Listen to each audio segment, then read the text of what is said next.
শেরপুর সদর উপজেলার দোজাপীরের মুর্শিদপুর দরবার শরীফে বৃহস্পতিবার পীর বিরোধীদের হামলা, লুটপাট ও অগ্নিসংযোগের ঘটনায় শুক্রবার দিনভর এলাকায় উত্তেজনা বিরাজ করে। বৃহস্পতিবার রাতে ফেসবুকে পীরের মুরিদদের দরবার অভিমুখে লং মার্চের ঘোষণায় এবং পীর বিরোধীদের জমায়েত হওয়া আহ্বানকে কেন্দ্র করে এমন উত্তেজনা পরিস্থিতির সৃষ্টি হয়। দিনভর আইন শৃঙ্খলা বাহিনীদেরকেও সতর্কভাবে বিভিন্ন পয়েন্টে দেখা যায়। স্থানীয় কুসুমহাটি বাজার এবং জামতলা এলাকায় দোকানপাট ও সবকিছুই বন্ধ থাকে। লছমপুর এবং আশপাশের এলাকার মানুষদের মধ্যে উদ্বেগ উৎকীর্ণ দেখা যায়। এদিকে মুর্শিদপুর দরবার শরীফে হামলার পর পীর ভক্তরা সেখান থেকে চলে গেলে দরবার ফাঁকা পেয়ে লুটপাট ও ভাঙচুর চালায় দুর্বৃত্তরা। বৃহস্পতিবার দিনের বেলা গরু, ছাগল, হাঁস, মুরগি, দুম্বা, ছাগল ও পুকুরের মাছ ও বিভিন্ন ধরনের মালামাল লুট করে নিয়ে যাওয়া হয়। সন্ধ্যার পর থেকে দরবার শরীফে যে গাছগুলা রয়েছিল সেই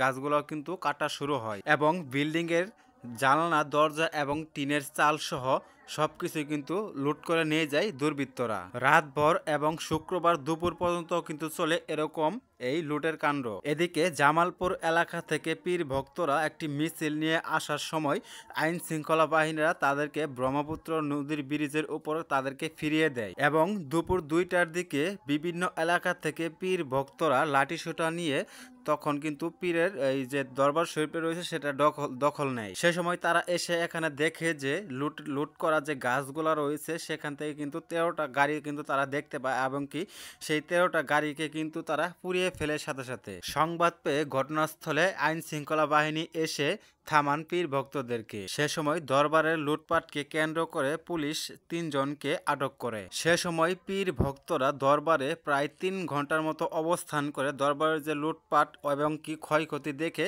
পীরের মুরিদরা কান্নায় ভেঙে পড়ে এবং কি ঘটনার সাথে যারা জড়িত রয়েছে তাদের শাস্তি দাবি করেন। অপরদিকে দরবারে পীর ভক্তদের আসার খবর পেয়ে শহরের অষ্টিমতলা এলাকায় পীর বিরোধীরা জড়ো হওয়ার চেষ্টা করে। এক পর্যায়ে তারা শেরপুর জামালপুর রোডে কাঠের গুঁড়ি ফেলে রাস্তা অবরোধের চেষ্টা করে। এরপর যান চলাচল কিছুটা সময়ের জন্য ব্যাহত হয়। পরে সেনাবাহিনী, পুলিশ ও বিজিবি সেখানে হাজির হয়ে সড়ক অবরোধ তুলে নেয়। পরে বিক্ষোভকারীদের সরিয়ে দিলে পরিস্থিতি শান্ত হয়। গত 5ই আগস্ট থেকে এখন পর্যন্ত ওখানে কিন্তু অনেকবার সংঘর্ষ হয়েছিল। গত 26 নভেম্বর ভোরে দোজাপীরের দরবারে হামলার ঘটনা ঘটে। এ সময় স্থানীয় তৌহিদি জনতা ও দরবারের মুরিদদের সঙ্গে সংঘর্ষ হয়। আহত হয় মোট 13 জন। আহতদের মধ্যে ঢাকা মেডিকেল কলেজ হাসপাতালে চিকিৎসাধীন অবস্থায় দরবার বিরোধী পক্ষের হাফিজ উদ্দিন মারা যান। এই ঘটনাকেই কেন্দ্র করে 28 নভেম্বর তৌহিদি জনতা পীরের দরবারকে